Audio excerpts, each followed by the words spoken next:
ఆదిలాబాద్ జిల్లాలో 8 ఏళ్ల కిందట మంజూరైన వ్యవసాయ కళాశాల నిర్మాణం మలుపులు తిరుగుతోంది.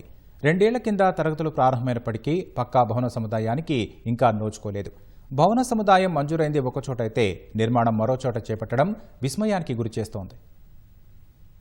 ప్రభుత్వ విద్యా సంస్థల ఏర్పాటులో ఆది నుంచి ఉమ్మడి ఆదిలాబాద్ నిరాధారణకు గురవుతూనే ఉందనే భావన స్థానికుల్లో ఉంది. గిరిజన విశ్వవిద్యాలయం వచ్చినట్లే వచ్చి ఆ తరువాత చేజారింది. జిల్లాకు ఇంజనీరింగ్ కళాశాల ఏర్పాటు చేస్తామనే నేతల హామీలేవీ ఆచరణకు నోచుకోలేదు. ఉమ్మడి ఆదిలాబాద్ జిల్లాకు 2017లో మంజూరైన వ్యవసాయ కళాశాల నిర్వహణ సైతం ఒకడుగు ముందుకు 2 అడుగులు వెనక్కి అన్నట్లుగా మారింది. కరోనా కారణంగా 2022 వరకు ఊసేలేని వ్యవసాయ కళాశాల 2023లో అందుబాటులోకి వచ్చింది.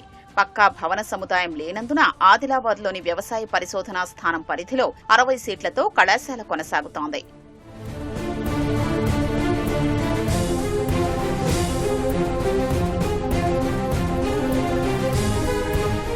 వ్యవసాయ కళాశాలకు పంట పరిశోధనలకు కలిపి 90 ఎకరాల్ని కేటాయించిన ప్రభుత్వం తొలుత ఆదిలాబాద్లోని సర్వే నంబర్ 72లో 50 ఎకరాలు, బంగారుగూడలో మరో 40 ఎకరాల్ని మంజూరు చేసింది.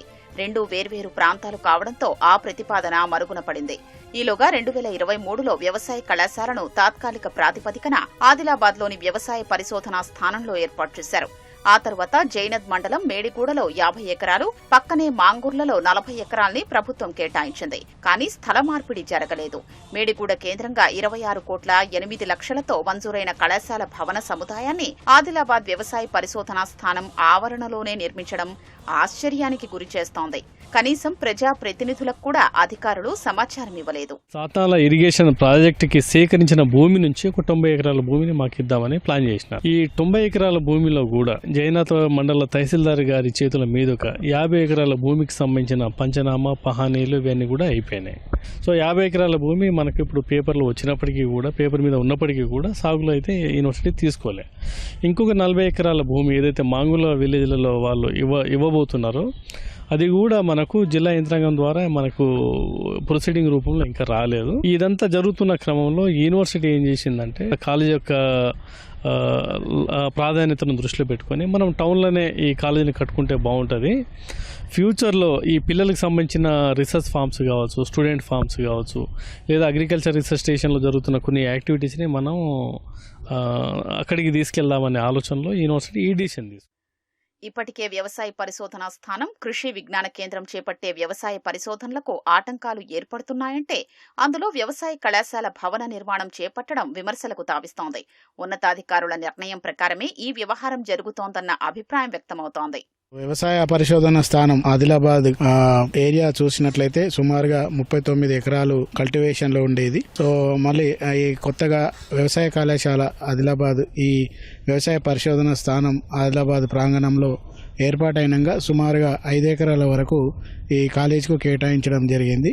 సో దానికనుగుణ ఆ ఏరియాలో ఉన్న పత్తి, సోయాబీన్ పంటలని మరి ప్రత్యామ్నాయంగా యూనివర్సిటీ కోరిక మేరకు కానీ గైడ్లైన్స్ ప్రకారంగా మరి కంపా మేడిగూడలో ఏదైతే కాలేజీకి సంబంధించిన ల్యాండ్ని అక్కడ తీసుకోవడం అనేది జరుగుతూ ఉంది. అది ప్రయత్నంలో ఉంది. మరి అక్కడ యూనివర్సిటీ ఆదేశాల మేరకు ఒకవేళ అది పూర్తి స్థాయిలో తీసుకున్నట్లయితే మరి అక్కడ పరిశోధనలు కానీ ఈ పత్తి, సోయాబీన్ పంటలపై చేపట్టే అవకాశం ఉంది.